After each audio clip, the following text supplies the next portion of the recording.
Bíblia falada e comentada.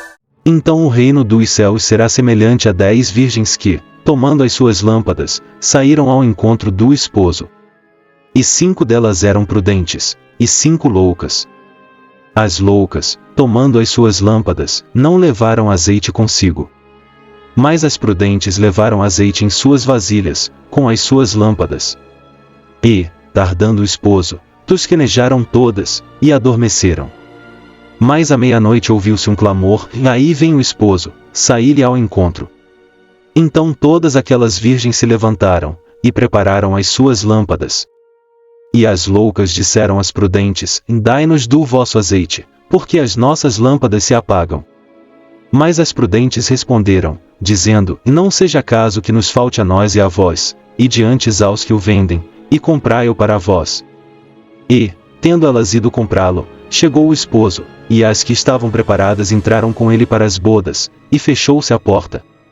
E depois chegaram também as outras virgens, dizendo: Senhor, Senhor, abre-nos. E ele, respondendo, disse: em verdade vos digo que vos não conheço. Vigiai, pois, porque não sabeis o dia nem a hora em que o Filho do Homem há de vir.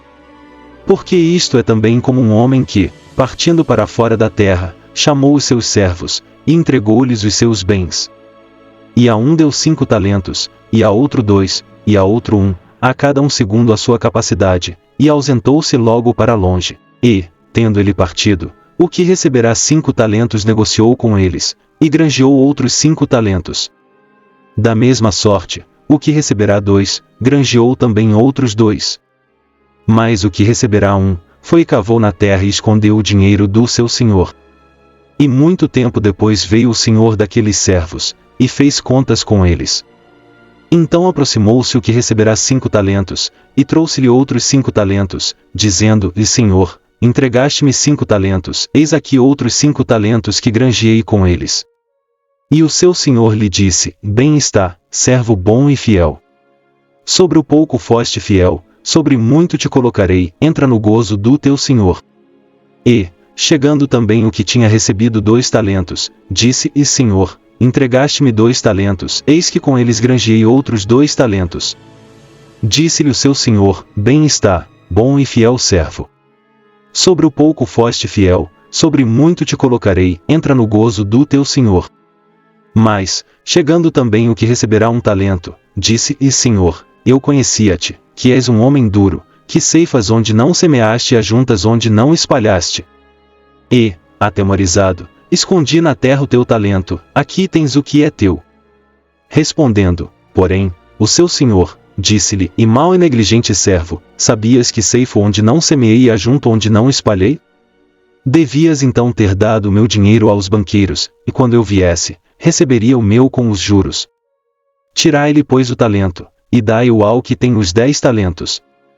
Porque a qualquer que tiver será dado, e terá em abundância, mas ao que não tiver até o que tem ser-lhe-á tirado. Lançai, pois, o servo inútil nas trevas exteriores, ali haverá pranto e ranger de dentes. E quando o Filho do Homem vier em sua glória, e todos os santos anjos com ele, então se assentará no trono da sua glória. E todas as nações serão reunidas diante dele, e apartará uns dos outros, como o pastor aparta dos bodes as ovelhas. E porá as ovelhas à sua direita, mas os bodes à esquerda. Então dirá o rei aos que estiverem à sua direita: vinde, benditos de meu Pai, possuí por herança o reino que vos está preparado desde a fundação do mundo. Porque tive fome, e destes-me de comer, tive sede, e destes-me de beber, era estrangeiro, e hospedastes-me. Estava nu, e vestistes-me, adoeci, e visitastes-me, estive na prisão, e foste-me ver. Então os justos lhe responderão, dizendo: vi, Senhor, quando te vimos com fome, e te demos de comer. Ou com sede, e te demos de beber. E quando te vimos estrangeiro, e te hospedamos. Ou nu, e te vestimos. E quando te vimos enfermo, ou na prisão, e fomos ver-te. E, respondendo o rei, lhes dirá: em verdade vos digo que quando fizestes a um destes meus pequeninos irmãos, a mim o fizestes. Então dirá também aos que estiverem à sua esquerda: apartai-vos de mim, malditos, para o fogo eterno, preparado para o diabo e seus anjos. Porque tive fome, e não me destes de comer, tive sede, e não me destes de beber. Sendo estrangeiro, não me recolhestes, estando nu, não me vestistes, e enfermo, e na prisão, não me visitastes. Então eles também lhe responderão, dizendo-lhe: Senhor, quando te vimos com fome, ou com sede, ou estrangeiro, ou nu, ou enfermo, ou na prisão, e não te servimos? Então lhes responderá, dizendo: Em verdade vos digo que, quando a um destes pequeninos o não fizestes, não o fizestes a mim. E irão estes para o tormento eterno, mas os justos para a vida eterna. Comentários de Mateus 25. Jesus narrou as parábolas seguintes para clarificar ainda mais o que significa estar preparado para a sua volta e como viver até que o venha. Na história das 10, nos ensina que cada pessoa tem que ocupar-se de sua condição espiritual. A parábola dos talentos ensina-nos a necessidade de usar bem o que Deus nos confiou.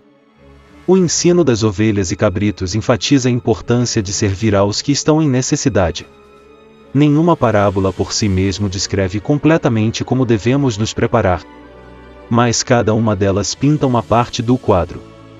Esta parábola tem que ver com um matrimônio.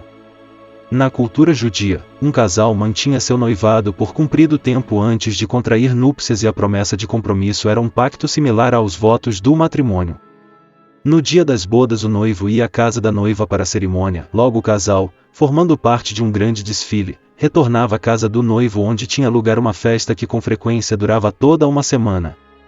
Estas 10 virgens estavam esperando para desfilar e aguardavam participar do banquete de bodas.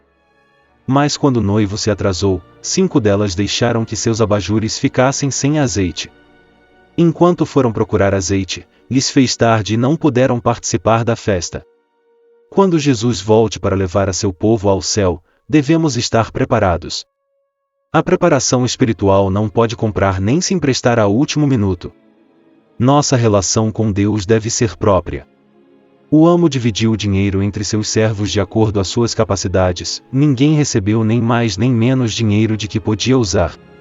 Em caso de que não cumprisse com a tarefa atribuída por seu amo, não poderia desculpar-se dizendo que esteve afligido.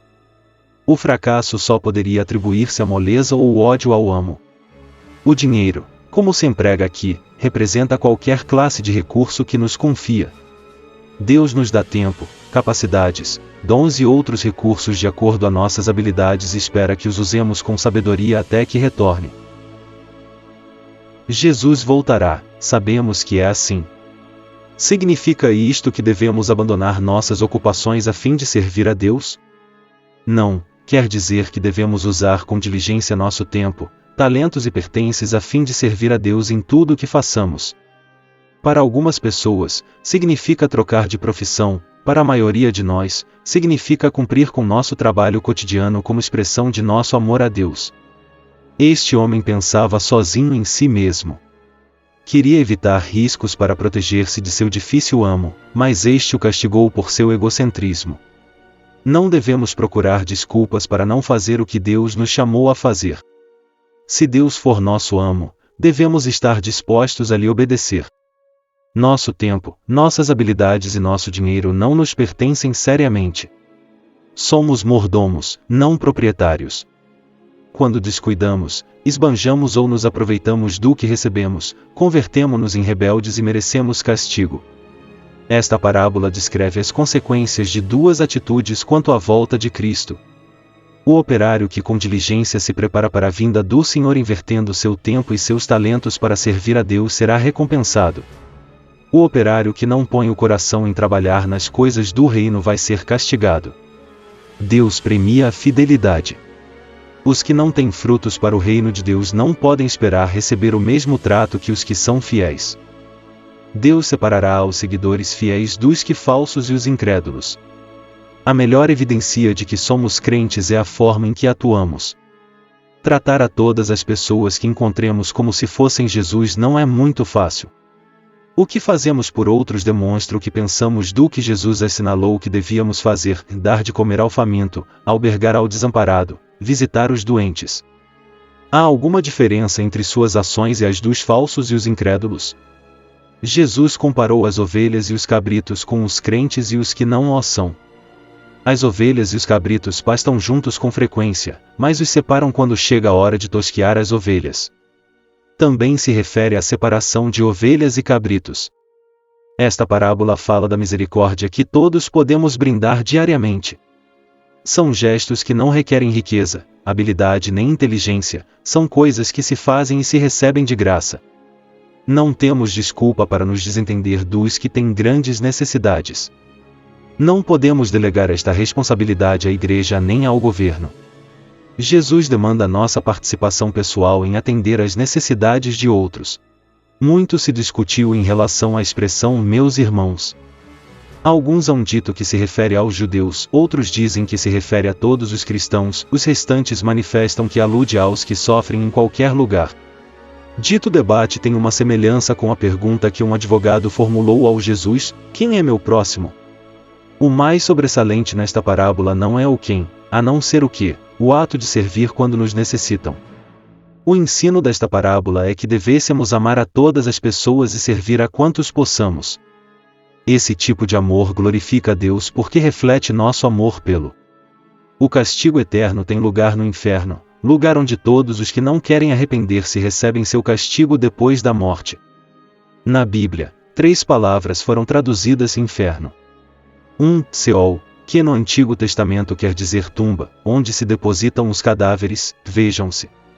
2. Hades é uma palavra grega que significa inferno, reino da morte. É a palavra com que se traduz Seol no Novo Testamento, vejam-se.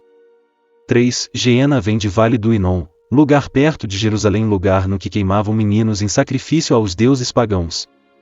Este é o lugar do fogo eterno preparado para o diabo, seus anjos e todos os que não acreditam em Deus. É o estado final e eterno dos maus depois da ressurreição e o julgamento final. Quando Jesus adverte a respeito da incredulidade, procura nos salvar de um castigo agonizante.